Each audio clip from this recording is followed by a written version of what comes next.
In the rolling hills of Normandy, just inland from the jagged cliffs of the Cotentin Peninsula, lay the modest farm of Etienne Moreau. It was June 1944, and the air hummed with the distant thunder of I bombers and the sharper cracks of anti-aircraft fire. Etienne, a wiry man in his late 50s, with calloused hands and a face etched by decades of wind and worry, had seen his share of wars. The Great War had taken his brother. This one had taken his son, conscripted into the Vichy militia, and vanished somewhere in the east.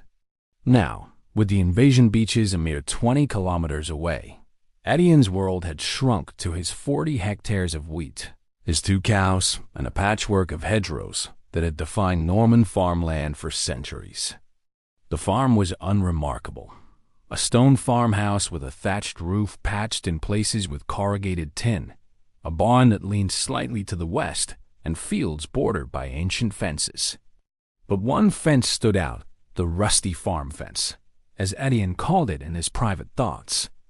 It stretched along the eastern boundary, a relic from his grandfather's time, made of thick iron posts driven deep into the clay soil, and strung with barbed wire that had long since oxidized into a reddish-brown patina. Vines of wild clematis and blackberry thorns had woven through it over the years, turning it into a living wall. Etienne maintained it not out of sentiment but necessity. It kept the cattle in and, occasionally, unwelcome visitors out. On the night of June 5, 1944, as D-Day dawned across the channel, Etienne was awake in his kitchen, nursing a cup of chicory coffee substitute. The radio, hidden under floorboards, crackled with BBC broadcasts in French, warning of paratroopers descending like rain. He knew the Allies were coming. Whispers from the resistance network had reached even his isolated corner. Etienne wasn't a fighter. He was a farmer. But he was clever, resourceful, and harbored a deep-seated grudge against the Boche, who had requisitioned his grain and shot his dog for barking at a patrol.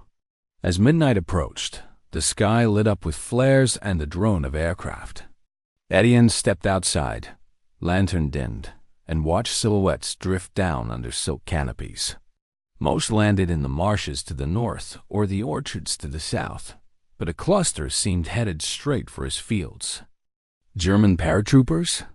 No, these were Fallschirmjäger, elite troops of the 91st Air Landing Division, dropped to reinforce the coastal defenses against the anticipated invasion. But in the chaos of wind and cloud, their drop zone scattered.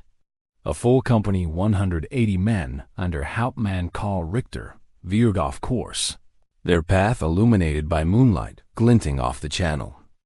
Etienne's heart raced. He had no weapons beyond a pitchfork and an old Lebel rifle from 1914 hidden in the hayloft. Fleeing would mean abandoning his livestock to looting. Fighting? Suicide. Then his eyes fell on the rusty farm fence. It was 200 meters long, sagging in places, but sturdy. The ground beyond it dipped into a shallow ravine, overgrown with nettles and brambles, leading to a sunken lane used by smugglers in peacetime. An idea sparked a desperate, ingenious trick born of a lifetime tilling the soil. He worked frantically in the dark. First, he gathered coils of spare barbed wire from the barn, remnants from pre-war repairs. Using pliers and gloves to avoid the barbs, he strung additional lines low to the ground, hidden in the grass, creating tripwires that would snag boots and ankles. He didn't have explosives, but he had something better: the land itself. The ravine beyond the fence was a natural trap muddy from recent rains, with a stream at the bottom that swelled overnight. Etienne knew every inch. As a boy, he'd trapped foxes there. But luring them? That required bait. He dragged an old wagon wheel to the fence line, propping it against a post to mimic a breach. Then, from the barn, he fetched lanterns, 3 of them, fueled with precious kerosene. He hung them sporadically along the fence, dimmed with cloth, to create flickering lights that from a distance looked like signal flares or perhaps a rendezvous point. Resistance fighters use such signals. The Germans, paranoid about partisans, might investigate. Etienne added sound. He had a gramophone in the house, a luxury from better days. He wound it up and placed it near the fence, hidden in a hedge, playing a scratched record of marching tunes, ironically, a German military band recording he'd confiscated from a collaborating neighbor. The volume was low, carried by the wind, but enough to draw attention. "Come this way, comrades." As the first paratroopers landed, thudding into the soft earth of his wheat field, Etienne retreated to the barn. He watched through a knothole.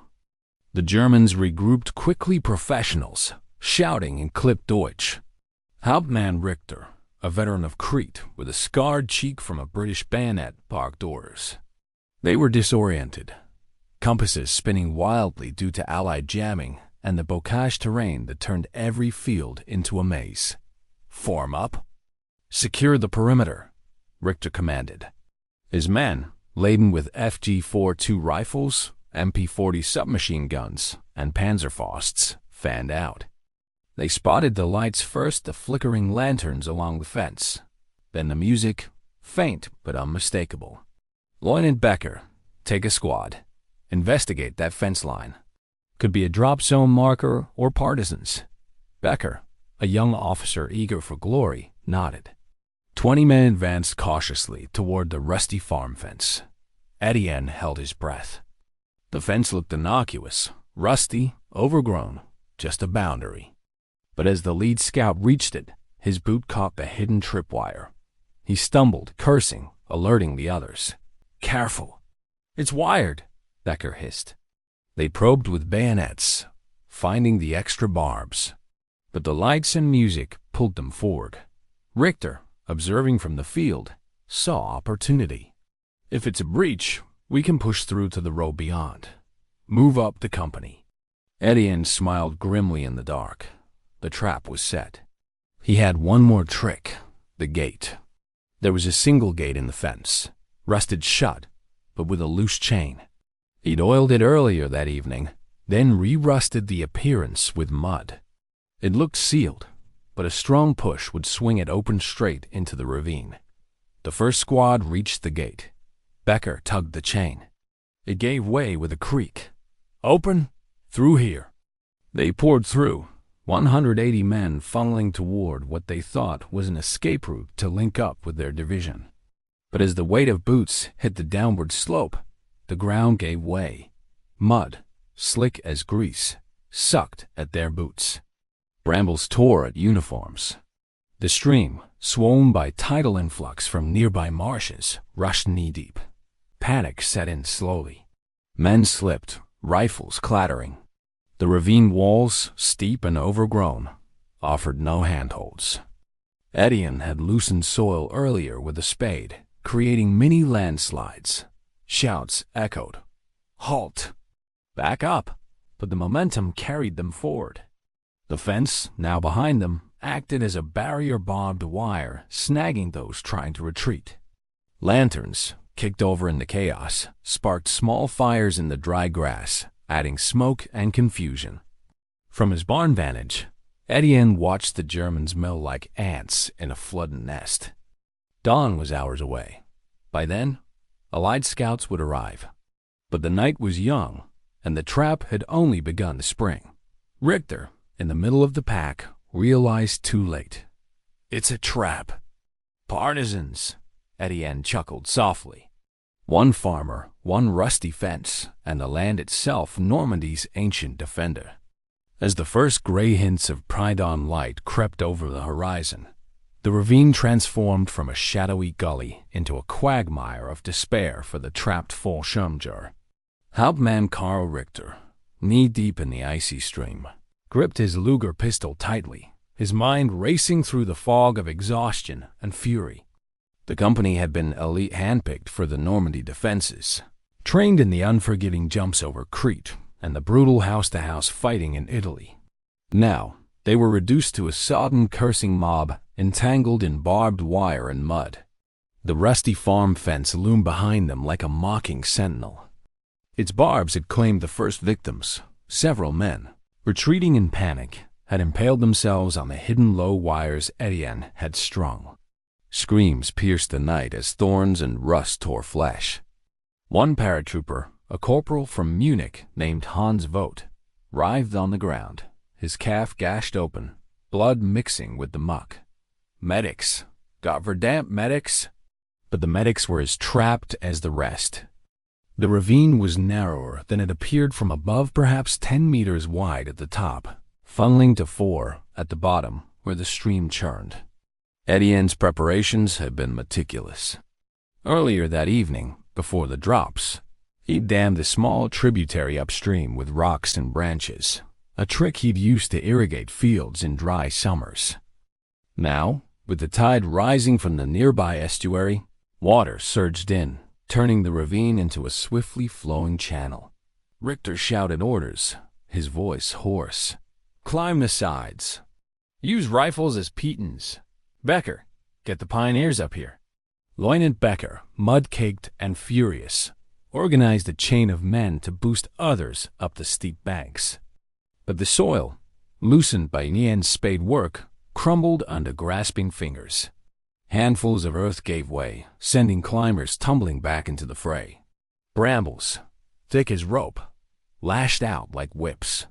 One soldier, attempting to hack through with his bayonet, slipped and plunged face first into the stream, emerging sputtering and blinded by silt. The lanterns Etienne had placed added to the infernal scene. 2 had been knocked over, igniting patches of dry grass along the fence line. Flames licked upward, casting dancing shadows that made the ravine seem alive with demons. Smoke billowed, choking the men below.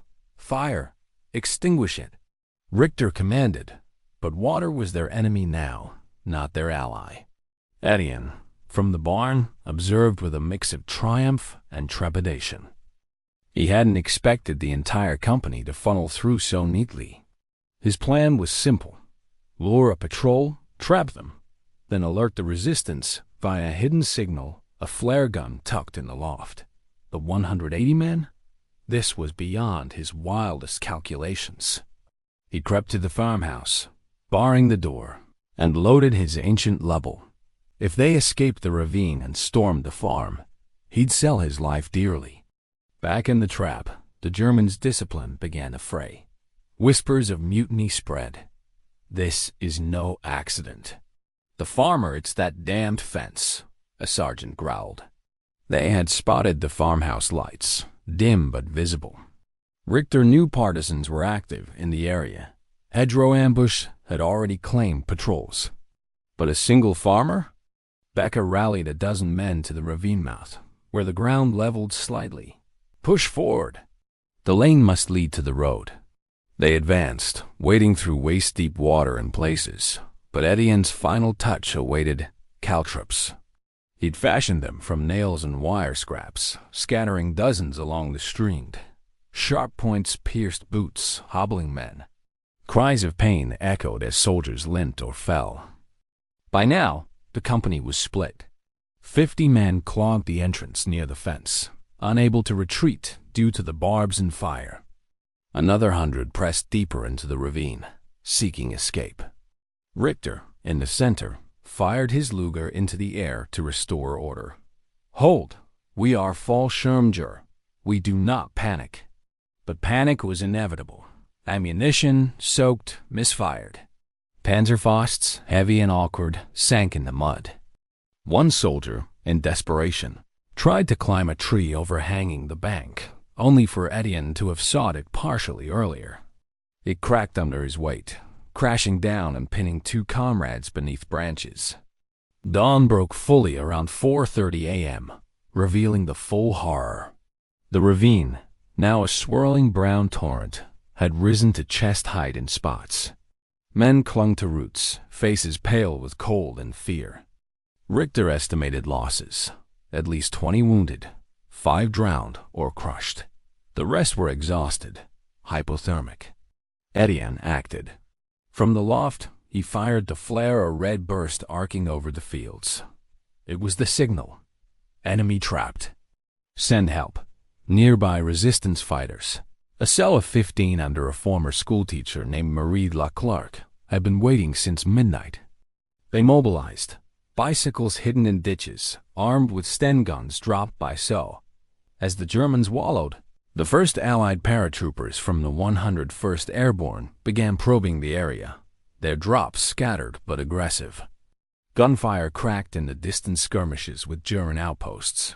Richter heard it. "We're surrounded. Dig in." But digging in mud? Impossible.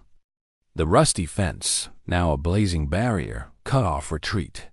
Etienne's trick had turned a simple boundary into a prison. Marie's group arrived first, creeping through hedgerows. They opened fire from the ravine lip-short burst that felled the exposed officers.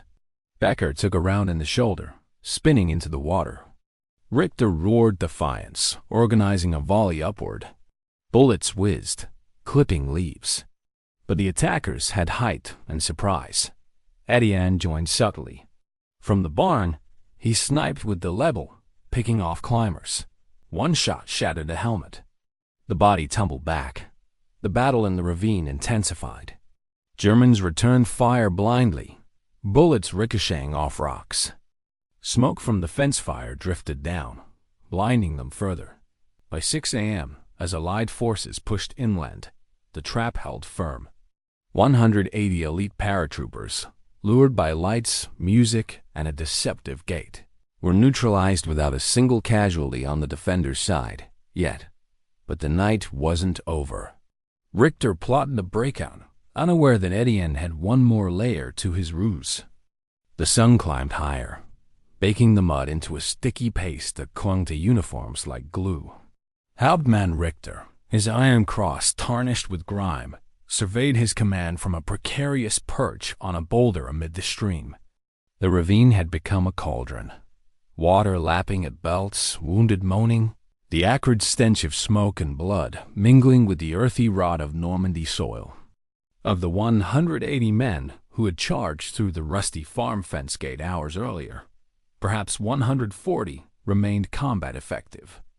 The rest lay dead, drowned, or too injured to fight. Richter's mind, honed by years of airborne warfare, churned for solutions. The fence was impassable. Now flames had consumed the grass, heating the metal barbs to glowing red. Retreat meant burning alive or shredding on wire. Forward, the ravine twisted 300 meters ahead, narrowing further before opening to the sunken lane. But gunfire from above pinned them. Partisans and now American voices shouting in English. 101st Airborne, surrender or die. Screaming eagles. The invasion was real, and his company was caught in its vanguard. Return fire! Conserve ammo! Richter ordered. His men, backs against the banks, unleashed volleys with MP40s and Kar 98Ks. Muzzle flashes lit the gloom. A resistance fighter toppled from the edge, but more took his place. Etienne, reloading in the barn, felt a pang of fear.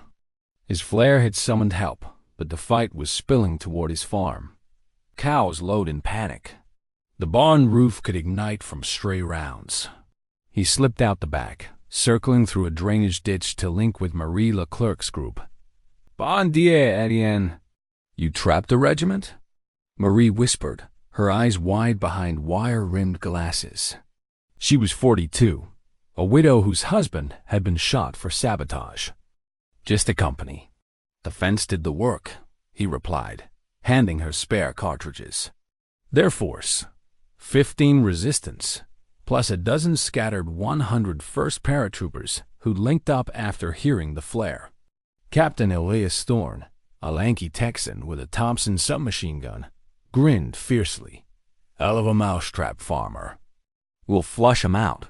The plan: encircle, harass, force surrender. No need for slaughter. Prisoners were valuable."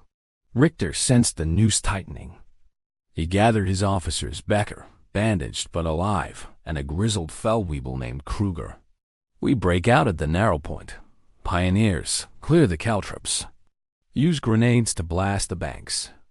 They had 6 engineers left, with satchel charges. Under covering fire, they waded forward, hurling explosives.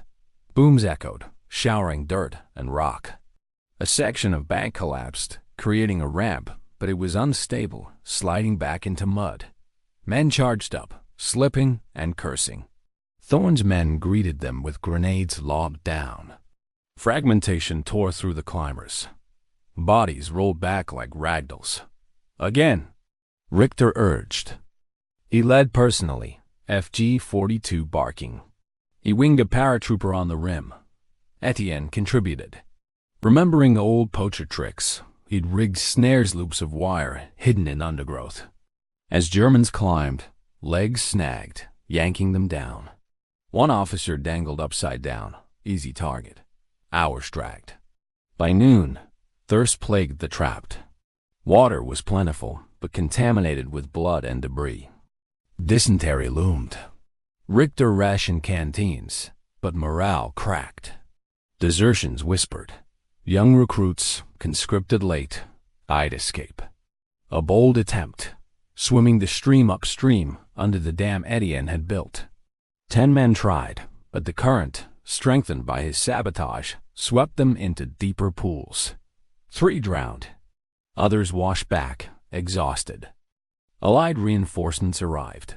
A platoon from the 82nd Airborne, guided by radio. Jeeps with 50 calibers set up on the road, raking the ravine. Richter's breakout faltered. Ammo dwindled.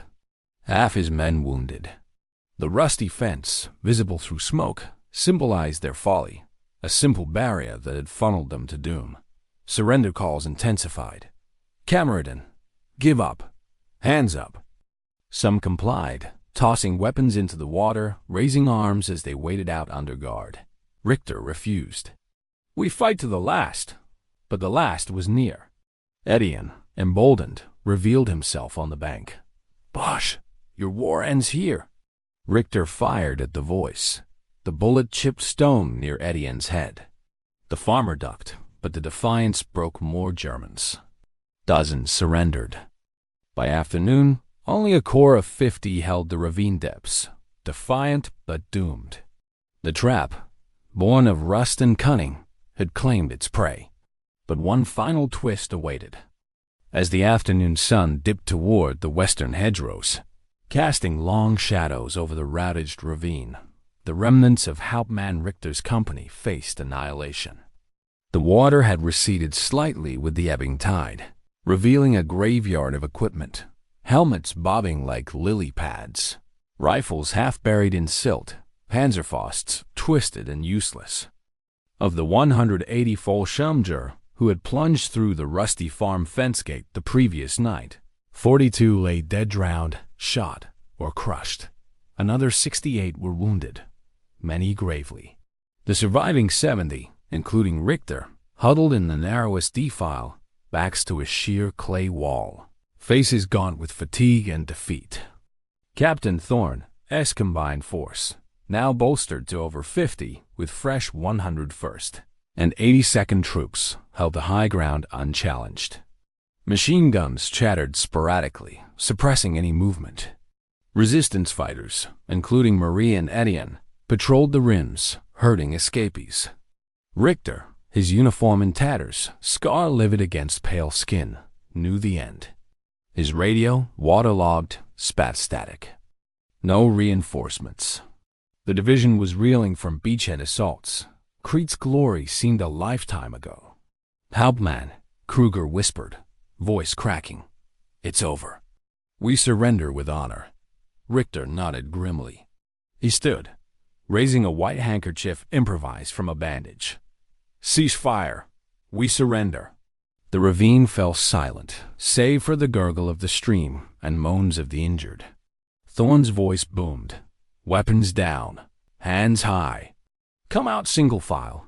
One by one, the Germans complied. They waded forward, emerging mud-covered specters into Allied custody. Paratroopers frisked them roughly, binding hands with bootlaces. Medics tended the wounded indifferently priority to their own. Etienne watched from the fence line, now cooled but blackened. The gate hung askew, a portal to hell. His farm was scarred. Fields trampled, barn pocked with bullet holes, but intact. The cows had survived, hidden in a copse. Richter was last, escorted by Thorn and 2 GIS. He glared at Ian. "You, the farmer. This was your doing?" Etienne met his gaze steadily. "The land did it. You invaded my home."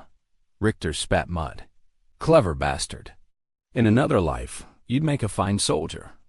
Thorn laughed. "He's a farmer crowd, and he just bagged more paratroopers than half our division."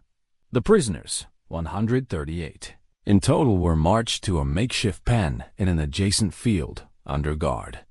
Interrogations began immediately. Drop zones, unit strengths, defenses. Richter provided minimal answers, but others, broken, spilled details that aided the push inland. News spread rapidly. By evening, BBC broadcasts mentioned a Norman farmer's ingenious trap, capturing an entire enemy company. Etienne became a local legend, though he shunned publicity. The resistance awarded him quietly. Allies sent rations and the metal he hung in the barn. The rusty farm fence was repaired post-war, but left with battle scars, bullet dents, charred posts. Etienne added a plaque. Here one night in June 1944, Normandy defended itself. He lived to 92, telling the tale to grandchildren, always crediting the land. The trick lights, music, wire, water, and deception entered folklore, a testament to civilian ingenuity in total war. 180 German paratroopers, lured overnight, trapped by rust and resolve, marked a tiny but pivotal footnote in D-Day's chaos. The Allies advanced. Normandy breathed freer.